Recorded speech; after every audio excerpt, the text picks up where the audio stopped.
Subscribe now and press the bell icon.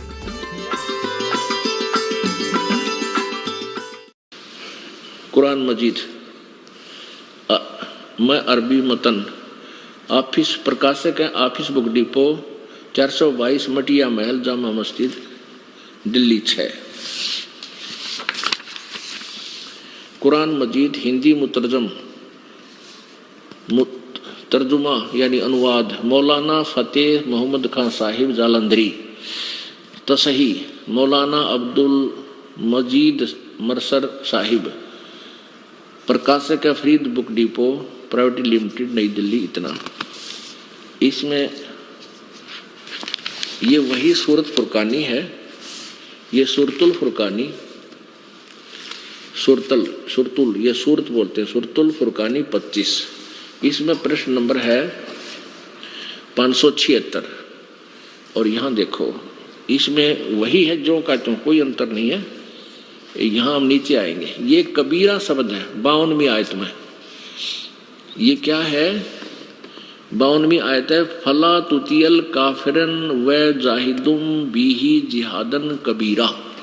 उन्होंने उस कुरान शरीफ में कबीर लिखा है, इसने इसको अरबी भाषा को हिंदी लिपि में लिखते इसमें कबीरा लिख दिया। कबीरन कहो, कबीरा कहो, खबीरा कहो, ये वही परमात्मा। अच्छा, इसमें ये कबीरन शब्द है। और फिर देखिए आयत नंबर 57 में 58 में, ये 57 खत्म हुई 58 में, इसमें खबीरा इवादी ही कबीरा, इवाद ही माने पूजा के योग, कबीरा माने कबीर परमात्मा। खबीरा कहो चाहे कबीरा। 59 में भी खबीरा और इसमें कबीरन लिखा है। तो इसलिए इस दास ये दिखाना चाहता है, कति कंसेप्ट क्लियर हो जा कि ये कबीरन शब्द का अर्थ हिंदी में कबीर ही है, हम कबीर कहते हैं। अब ये क्या लिखा है, ये हम फिर आपको कुरान शरीफ से रूबरू कराते हैं। ये देखिएगा, ये कुरान शरीफ से वही कुरान शरीफ है जो अभी आपको दिखाई थी। अब इसका सूरत फुरकानी वही चल रही है, सूरत फुरकानी 25। इसमें हम 52 आयत को पढ़ रहे हैं, वही है जो कुरान मजीद में आपने देखा। 52वीं आयत है, 51वीं समाप्त हुई। फला तुतियल काफिरन व जाहिदुम बिही कबीरन जिहादन कबीरन। इनका क्या अर्थ किया इस महापुरुष ने? इसी का 52वीं आयत का हिंदी में, ए पैगंबर यानी इस कुरान शरीफ बोलने वाला अल्लाह अपने पैगंबर मोहम्मद हजरत मोहम्मद को कह रहा है, ए पैगंबर, तो ए पैगंबर तुम काफिरों का कहा न मानना। और इस कुरान की दलीलों से उनका सामना बड़े जोर से करो। इन्होंने कबीर का अर्थ बड़ा कर दिया। और दास इसका अर्थ क्या बताता है कि इसमें ये कहा है, कुरान शरीफ का ज्ञान दाता अल्लाह हजरत मोहम्मद से कह रहा है कि ये जो काफिर हैं वो कहते हैं कि तू जो बोल रहा है ये गलत बोल रहा है, और वो कोई और अल्लाह नहीं है बड़ा, यानी कबीर कोई अल्लाह नहीं है, कबीर नहीं है, और ये देवी देवता ही पूजना ठीक है। वह भी बुत पुरुष मूर्तियां पूजा करते थे। और तू इनकी बातों में मत आना, इस कबीर के लिए, इस अल्लाह कबीर के लिए संघर्ष करना, यानी तू सत्य मानना जो मैं कह रहा हूं वो परमात्मा पूर्ण है। और ये वही है, कौन है? जिसने 6 दिन में सृष्टि रची, 7वें दिन तख्त पर जा बैठा है। इससे सिद्ध हो गया कि कुरान शरीफ के ज्ञान देने वाले अल्लाह से वो सृष्टि रचने वाला अल्लाह कोई और है, उसका नाम कबीर है। ये देखो, अब हम ये अपने हिंदी पढ़ ली 52 की, अब 53 की हिंदी पढ़ाएंगे आपको। प्रश्न नंबर 607 पे सूरत फुरकानी 25 ही चल रही है। और यहाँ अब 53वीं आयत में, और वही है जिसने 2 दरियाओं को मिला चलाया, एक का पानी मीठा प्यास बुझाने वाला और एक खारी कड़वा, दोनों में एक आड़ और मजबूत रोक बना दी। और वही है वो कबीर, वही अल्लाह कबीर वही है जिसने पानी की बूंद से आदमी को पैदा किया, फिर उसको साहिबे नसम ना साहिबे नसब यानी किसी का बेटा या बेटी, और ससुराल वाला यानी दामाद बहू बनाया। और तुम्हारा परवरदिगार हर चीज करने में शक्तिमान है, सतगुर जो चाहे सो कर ही, 14 कोट दूत जमडर ही। और काफिर अल्लाह के सिवा ऐसों की को पूजते हैं जो न उनको नफा पहुंचा सकते हैं और न उनको नुकसान है। अन्य देवताओं की पूजा करते हैं, वो कुछ नहीं कर सकते। और काफिर तो अपने परवरदिगार से पीठ दिए हुए हैं, मुंह मोड़े हैं।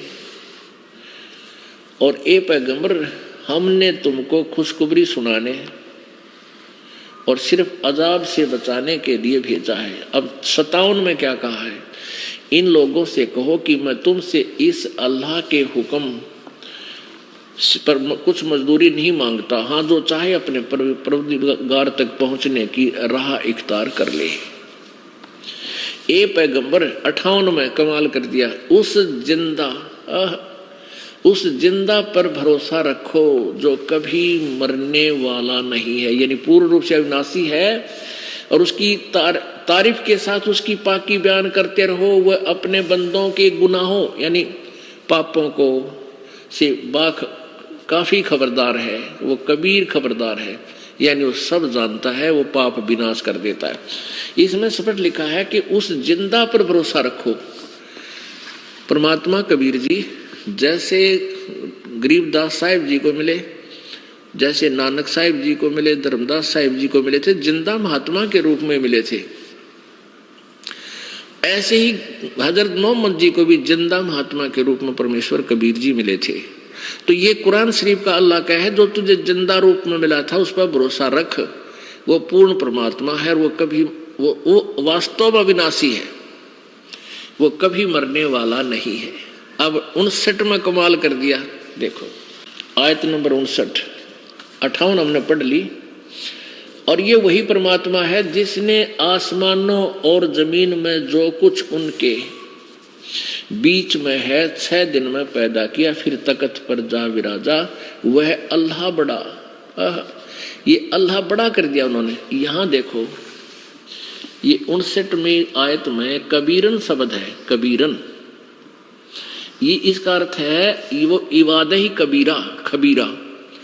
इबादत ही खबीरा माने वो पूजा की इबादत होती है, पूजा, और इबादत ही माने पूजा के योग्य, कबीरा माने वो कबीर परमात्मा है, ये बड़ा भगवान बोलते हैं। और यहाँ इन्होंने लिखा है वो कबीरन, खबीरन शब्द है, इसको हम कबीरन भी बोलते हैं। भाषा बोलने में अंतर हो जाता है, ऐसे लिखने में अंतर हो गया। तो ये कबीर परमात्मा, इसने क्या लिखा यहाँ पर 59 में, जिसने आसमानों और जमीन के बीच में, जिस परमात्मा ने, जिसने आसमानों और जमीन और जो कुछ उनके बीच है 6 दिन में पैदा किया, फिर तख्त पर जा विराजा। वह अल्लाह बड़ा, वह अल्लाह कबीर है। जैसे वेदों वालों ने कबीर देव का, कबीर का अर्थ कर दिया, ऐसे ही ने कबीर का अर्थ कर दिया बड़ा। वह अल्लाह बड़ा, हम कहें वो अल्लाह कबीर, कबीर है और रहमान है। तो उसकी खबर किसी बाखबर इल्म वाले से पूछ देखो, किसी तत्वदर्शी संत से पूछो। कुरान शरीफ का ज्ञान दाता भी कहता मैं भी उसके ज्ञान के उसके विषय में अपरिचित हूं। तो इससे सिद्ध हो गया कि एक तो ये सिद्ध हुआ कि वो परमात्मा कबीर है, और उसके विषय में पूरे मुसलमान धर्म को कोई ज्ञान नहीं, क्योंकि वो ज्ञान दाता भी कह रहा है कि उसकी खबर किसी बाखबर से पूछो। तो वो ज्ञान कुरान शरीफ के ज्ञान से भिन्न है, वो इस दास के पास है जो परमात्मा ने स्वयं आकर दिया हुआ कबीर जी। अब देखो मुसलमान भाई कहते हैं कि परमात्मा तो निराकार है, वो दिखाई थोड़ा ही देता है, साकार कभी नहीं होता। और ईसाई भाइयों से पूछकर देख लो, उनसे पूछिए कि what is the form of God, वो कहेंगे God is formless. God is formless. Formless माने निराकार, उसका कोई आकार नहीं। और वो पवित्र बाइबल को सिरोधार्य मानते हैं कि जो पवित्र बाइबल में लिखा वो फाइनल है। और ऐसे कुरान शरीफ में जो लिखा वो फाइनल मानते हैं मुसलमान धर्म के लोग, बिल्कुल सही है। और ऐसे ही हिंदू धर्म के लोग जो वेदों और गीता जी में लिखा है वो उसको पवित्र वेदों और पवित्र गीता जी, पवित्र पुराणों के ज्ञान को फाइनल मानते हैं। और वेदों और गीता जी में लिखा परमात्मा साकार है, वो मनुष्य जैसा है, और वही यहाँ वहां से चलकर यहाँ साकार रूप में प्रकट होता है, अपना ज्ञान प्रचार करता है, और किसी ने ज्ञान नहीं। ये हमें सभी पूरे विश्व में लोक वेद चल रहा था, यथार्थ ज्ञान नहीं था। अब आपको दिखाते हैं पवित्र बाइबल। इसमें परमात्मा की क्या फॉर्म बताई है, कैसा बताया है, साकार बताया है, मनुष्य सदृश बताया है कि मनुष्य जैसा है। अब देखिएगा पवित्र बाइबल, संपूर्ण जीवन अध्ययन बाइबल, संपूर्ण जीवन अध्ययन बाइबल।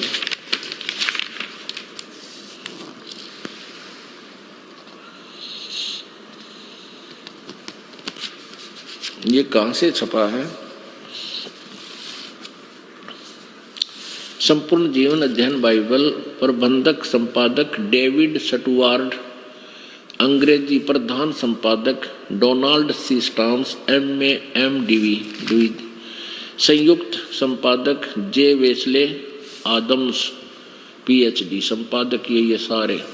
ये कहाँ से छपा है? USA से। Life publishers international, Springfield Missouri और USA से। अब इसमें आपको दिखाते हैं उत्पत्ति ग्रंथ में। ये देखो, इन बिल्कुल प्रारंभ में 4 पृष्ठ पे उत्पत्ति ग्रंथ आरंभ होता है। परमात्मा ने आदि में परमेश्वर ने आकाश और पृथ्वी की सृष्टि की। पृथ्वी बेडौल और सुनसान पड़ी थी आदि। फिर परमेश्वर ने कहा उजियाला हो, उजियाला हो गया। इस प्रकार पहला दिन हो गया। फिर सांझ हुई, फिर भोर हुआ, इस प्रकार वो दूसरा दिन हो गया। तो परमेश्वर ने एक अंतर बनाया, उसके नीचे जल और उसके ऊपर जल के को अलग किया और वैसे ही हो गया। और परमेश्वर ने उस अंतर को आकाश कहा तथा सांझ हुई, फिर भोर हुआ। इस प्रकार दूसरा दिन हो गया। फिर तीसरा दिन, फिर चौथा दिन, फिर चौथा दिन, सांझ हुई, फिर भोर हुआ, फिर चौथा दिन। इसमें जो कुछ रचना की। फिर पांचवा दिन, सांझ हुई, फिर 5 पृष्ठ पे सांझ हुई, फिर भोर हुआ। इस प्रकार 5वां दिन हो गया। अब छठा दिन पढ़ेंगे। अब यहाँ ये छठा दिन चलेगा। ये छठा दिन शुरू हो गया, ये तो 5वां दिन समाप्त हुआ। छठा दिन चल रहा है। तो 26 नंबर श्लोक में लिखा है कि फिर परमेश्वर ने कहा हम मनुष्य को अपने स्वरूप के अनुसार अपनी समानता में बनाएं और वे समुद्र की मछलियों और आकाश के पक्षियों और घरेलू पशुओं और सारी पृथ्वी पर और सब रेंगने वाले जंतुओं पर, पृथ्वी पर रेंगने वाले रेंगते हैं, अधिकार रखे। यानी वो उनसे शाना हो, उनका कंट्रोलर हो। तब परमेश्वर ने मनुष्य को अपने स्वरूप के अनुसार उत्पन्न किया। अपने ही स्वरूप के अनुसार परमेश्वर ने उसको उत्पन्न किया, नर और नारी करके मनुष्य की सृष्टि की। तो पुण्यात्मा बताओ फिर भगवान कैसा? अब विचार करो, पवित्र बाइबल कह रहा है कि परमात्मा ने छठे दिन मनुष्यों की उत्पत्ति की और कहा कि मैं मनुष्य को अपने स्वरूप के अनुसार उत्पन्न करूंगा। और परमात्मा ने मनुष्य अपने जैसा बना दिया और नर और नारी करके उनकी उत्पत्ति की। तो परमात्मा कैसा हुआ? अंडरस्टूड है, वो नर आकार है, मनुष्य जैसा है। और गरीबदास साहिब जी ने कहा कि हमरे ही हुनियार है, हमारा सृजनहार, हमारा भगवान, हमारी उत्पत्ति करने वाला प्रभु हमारे जैसा, मनुष्य जैसा ही है। अब यहां देखिएगा, सांझ हुई, इसमें खाने के लिए भी किसी को मांस खाने का आदेश नहीं है, ये देखिए साथ में ही। फिर परमेश्वर ने कहा, उनसे कहा, सुनो, जितने बीज वाले छोटे छोटे पेड़ और पृथ्वी के ऊपर जितने वृक्षों में बीज वाले फल होते हैं, वे सब मैंने तुमको दिए हैं, वे तुम्हारा भोजन के लिए है। परमात्मा पूर्ण ब्रह्म का आदेश कहीं नहीं है जो मांस खाने का हो। ओए होए, केवल लिखा है कि फिर मनुष्य, परमेश्वर ने कहा मनुष्यों को कि सुनो, जितने बीज वाले छोटे छोटे पेड़ और सारी पृथ्वी के ऊपर जितने वृक्षों में बीज वाले फल होते हैं, वे सब मैंने तुमको दिए हैं, वे तुम्हारा भोजन, तुम्हारे भोजन के लिए, नथिंग एल्स। इसके अतिरिक्त कुछ भी नहीं। केवल जैसे छोटे छोटे पौधे बीज वाले, जैसे बाजरा, ज्वार, गेहूं, ये इस तरह के, और फल, वो वृक्ष, वो फल जिनमें बीज हैं, प्रत्येक फल में बीज होता है, तो ये तुम्हारे खाने के लिए है। भगवान का आदेश मांस खाने का नहीं है, क्योंकि वो परमात्मा तो 6 दिन में सृष्टि रच के अपने चला गया वहां पर, और ये सृष्टि इस काल को दे दी क्योंकि इसने तप करके प्राप्त की थी। उसके बाद किसी फरिश्ते ने किसी में प्रवेश करके या आकाशवाणी करके मांस खाने का आदेश दिया है, तो भगवान का विधान है, टूट जाएगा वो, और उससे वो दोषी होगा जो उस फरिश्ते की आज्ञा पालन करके मांस आहार करेगा। अब देखो, इस प्रकार ये 6ठा दिन हुआ, तथा सांझ हुई, फिर भोर हुआ, इस प्रकार 6ठा दिन हो गया। अब 7वां दिन, यूं आकाश और उसके और पृथ्वी उनकी सारी सेना का बनाना समाप्त हो गया, और परमेश्वर ने अपना काम जिससे वह करता था 7वें दिन समाप्त किया, और उसने अपने किए हुए सारे काम से 7वें दिन विश्राम किया। यानी 7वें दिन विश्राम किया। परमेश्वर ने 7वें दिन को आशीष दी, पवित्र ठहराया, क्योंकि उसने उस सृष्टि की रचना के अपने कार्य सारे काम से विश्राम किया। अब ये इससे सिद्ध हो गया कि जो ज्ञान पवित्र बाइबल में है वही ज्ञान पवित्र कुरान शरीफ में भी है।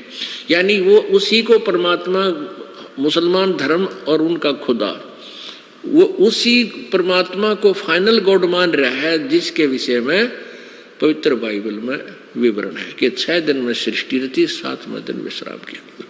तो इससे सिद्ध हो गया कि वो खुद कह रहा है कि उस अल्लाह ने, उस गॉड ने अपने जैसा ही मनुष्य को उत्पन्न किया। इससे सिद्ध है कि वो परमात्मा भी साकार है और मनुष्य जैसा है।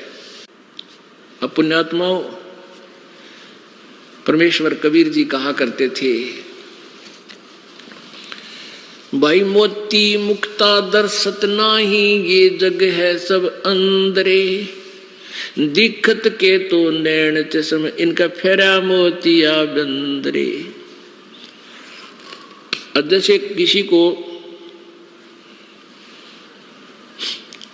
मोतियाबिंद हो जाता, आंखों में एक रोग है, वो आंखें उसकी बड़ी स्वस्थ दिखाई देती है, स्वस्थ, और उसको दिखता कती नहीं, नपट अंधा होता है।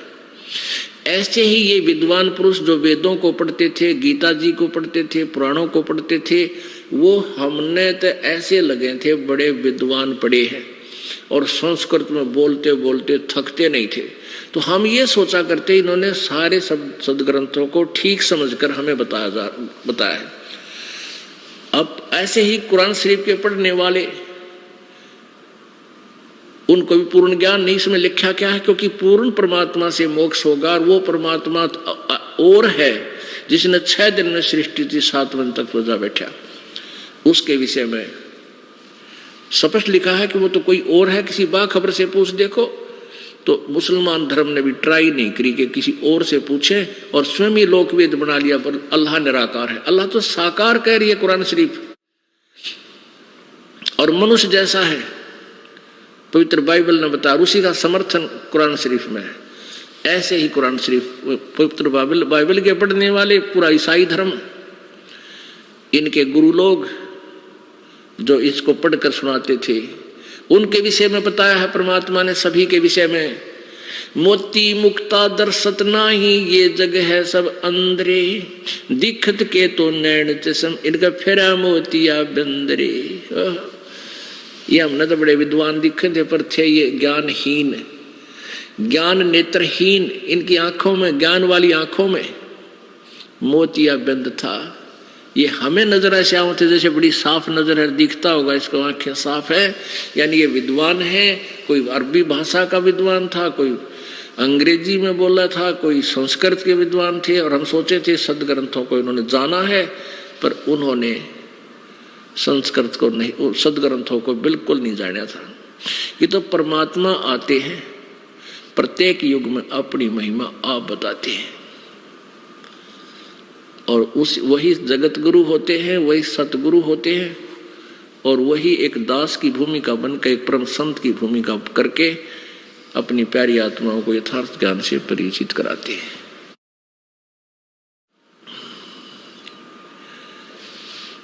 अब ये जो समागम चल रहा है पुण्यात्माओं, इस खुशी में चल रहा है कि इस दिन जो 26 तारीख है फरवरी 2010 की, यानी फाल्गुन उतरते की द्वादशी, इस दिन कबीर परमेश्वर जी सतलोक से चलकर इस भारतवर्ष की पवित्र भूमि पर आए थे, हरियाणा में।